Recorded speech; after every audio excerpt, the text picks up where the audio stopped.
Good morning and welcome back to winter. Welcome to Montreal AM Live. I'm Leslie Roberts. 25 centimeters of snow expected today. On AM Live, we have for you computer literacy. That's coming up a little later. Also, we'll celebrate Quebec talent in the fashion industry. But first, a follow-up to yesterday's program on the language law. Montreal AM Live has learned that the body responsible for the language law, I speak, of course, of l'Office de langue française, has begun enforcing a little-known clause of the language law. It involves language of verbal instruction in public. Reporter Boris Allen has this exclusive report.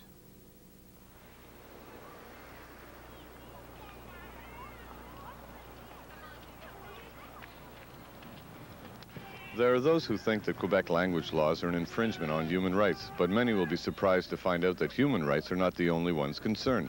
This dog may be guilty of breaking a little-known clause in the law, which is only now coming to light. In Quebec, in public, you must use French commands with your dog. Normand Réal, kennel owner and dog trainer, runs a government-certified language training center for dogs. How does it work? It's really very simple. People have trained their dog to obey English commands, and here we train them in French. You mean like sit, heel, come here, boy? There is no English. Here we say assis, au pas, viens. And we use no English name like Rover or King. Médard or Pitou, it's much better, but Latin names like Rex are okay too. This is Kevin, and it's forced me go to school. This is cost for me $300, and I am not so rich. The government forced you to send your dog to their school? Yes, but is want a test again. We are very careful here. We never make hasty evaluations. Someone makes a complaint and we investigate. If we find some reason for the complaint, we bring the dog into our testing center in this building and determine with scientific methods whether the dog responds to English commands. If this turns out to be the case, we recommend retraining in one of our centres de rééducation canine located around Montreal. But what if the masters don't want to send him to the retraining centers, or the dog doesn't respond to retraining? No, that never happens. They always go... Never? Not even once? Well, it's very rare indeed. So let's say it does happen. The question is, what happens next? Well, we can't put them up for adoption here, but we do try to find homes for them outside of Quebec, like Ontario. But that's very time-consuming and very expensive. We do try to keep them as long as possible, though. It's hard to imagine what goes through the minds of legislators who come up with laws such as the ones that determine the fate of these dogs. Language and culture may be protected, but who is going to protect these animals? This is Boris Allen from Montreal. All right, thank you, Boris. We were supposed to have immediate reaction from Alliance Quebec. We were told the spokesperson would come in studio, but I understand the weather has delayed them. We hope to contact them a little later. We'd like to open up Alliance and see how you are, as always, how you feel about this. 1-800-363-9995. This new law, will you obey it? What if you're given a citation? Will you challenge it in court?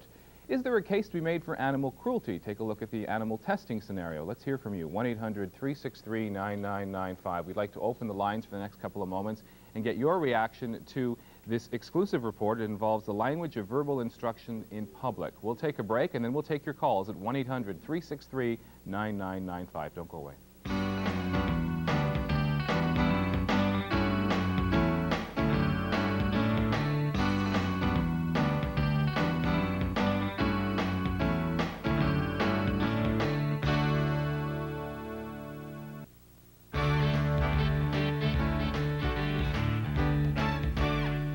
Welcome back to Montreal AM Live. We're talking about an exclusive report that we have here this morning. It concerns the language of verbal instruction in public, now French only when it comes to your pet. The number to call for your reaction is 1-800-363-9995. We go to the provincial capital, Quebec City. Good morning, Len. You're on AM Live. Good morning. These people can't be serious.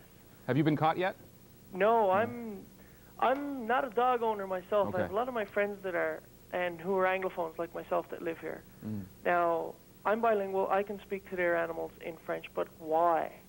Like, come on. Like, don't the police have better stuff to do than chase English people around saying, don't you talk to your dog in English? Like, give me a break. Well, they say it's to promote the use of the French language verbally. They were worried about too much English, apparently, popping up in the streets and expressions that were being used among Francophones as well that were English expressions, particularly when it came to their dog or cat, I assume. Those expressions are called Anglicisms. They're part of the French language. Come on. Like, I'm floored. I just sitting down, just getting ready to go to school, and I saw this. I'm floored. Like, come on. Like, how silly are these legislators going to be? Okay. Thank you for your call, and I appreciate it. Okay, thank you. Bye-bye. Okay, 1-800-363-9995 is the number to call. We want your reaction to this exclusive report we have this morning. We go to Lancaster for our next call. Good morning, Raleigh. You're on AM Live. Hi, Raleigh. Are you there? Raleigh. Line 6. Hello. Hi, you're on the air, sir. Okay, I was wondering about my dogs. I live out in Ontario. Mm-hmm. If I ever come to Montreal as a visitor, do I got to bring a translator or something like that with me for my dog? Yeah, no, I heard there are exemptions that you can get. You have to get a visa, though. You know, when you cross the border, there's the visitor center. Oh, yeah. They're looking at apparently getting exemption visas But for what visitors. happens if my dog has refugee status? Where's he from? He is from Germany. He's from Germany. Okay, I don't know. It's language other than French, so I assume it's the same thing. Okay, it's thank you a good very question. I'll find out. We're getting Alliance Quebec here to react. Maybe they know a little more about it. Okay. Thank you for your call. 1-800-363-9995 is the number to call. Good morning, Stephanie in Chateauguay. You're on AM Live. Hi. Okay, I have like a 4-year-old now, and she takes her dog for a walk. But if she's out taking the dog for a walk and the police come by, they're going to give the little one a ticket? Yeah, a citation it's called. I mean, well, that's pretty stupid. I mean, I can't teach her to talk French if I don't talk it at home. Okay, apparently I'm just being told the first time it is a warning. Okay. Okay, so there will be a warning the first time, but if there is a second or third, obviously the fines will increase accordingly. Well, normally people buy, animals to please their children. I mean, you know, to have fun with the kids. And I'm not going to sit here and teach my daughter French just because she wants to walk her dog. Now, they're simple terms, though, like viens ici and... Yeah, but I'm English. Why should I speak French? Okay, so you're opposed to this? Well, yeah. I mean, okay, my daughter will learn French, but if it's speaking English in the home, I'm not going to speak French to my dog and my daughter just because the police are going to patrol and give me a ticket. So they're pushing it as far as They're a little bit, just a little bit. All right, thank you for your call. Thank you. It's unanimous so far. Good morning, Carol, up in Ottawa. You're on Montreal AM Live. Yes, good morning. How do you feel about watching your this? program this morning, I'm sitting here in disbelief, and I moved away from Quebec 3 years ago, and this really reaffirms why I moved away from Quebec, and I'm a Francophone, so I'd just like to comment that. Really? So as a Francophone, you too are opposed to this? Totally opposed to it. Do you understand the office's policy behind this? They're afraid that the use of the French language verbally is dwindling on the streets of Quebec. Well, I can't say I understand the reasoning behind it. Okay. I certainly disagree. Are you a pet owner? No, I'm not. You're not, okay. Do you normally speak to dogs in French or English first? I'm curious. I'd say whatever language, probably in English. Okay. It's a very natural thing. Whatever language the dog has been brought up in, if we can say. Okay, so you're bilingual, Absolutely. even with commands. Okay, thank you for your call. You're welcome. Okay, 1-800-363-9995. Hi, Scott in Outremont, you're on AM Live. Hi, how are you? Okay, do you have a dog or a cat? Yeah, I have a dog, and I think it's tough enough in the city of Montreal with the animal and with the, walking it and all these laws, and now they're making the animals speak a language, whether it's French or German, and I think it's hilarious. Yeah, it is kind of funny, isn't it? Well, it's it's just a waste of money on how these people sit around and figure out these laws. I mean, who are these people? Okay, Who put them in power? I don't understand it. It's the Office de la Langue Française. Yeah, that's crazy. Okay, thanks for your call. Okay. Hi, Aris and Shamadi, you're on Montreal AM Live. What do you think? Yeah, I think it's totally unfair. It's like really ludicrous, the fact that they're limiting you in your private sector of your life, which is your dog. Well, this is in public. You can apparently still within your own home, you can speak English. It's just on the streets. But still, this is your leisure time. We're not talking about your workplace. We're not talking about you as a consumer. As a consumer, they force us to learn French, which is justifiable that you go and the signs are French.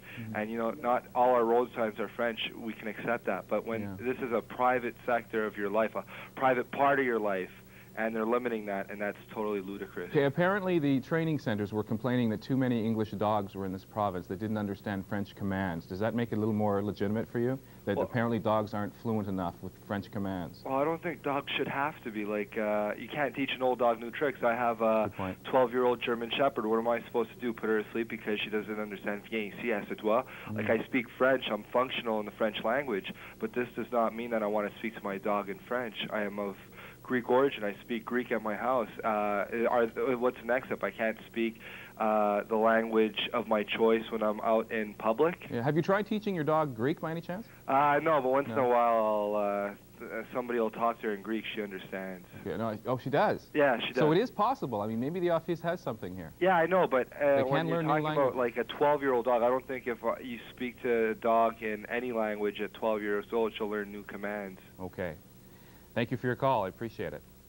Well, of course, it's no coincidence that this is being held, this exclusive report, on April the 1st, which is April Fool's Day. No, this is not an April Fool's joke of the office.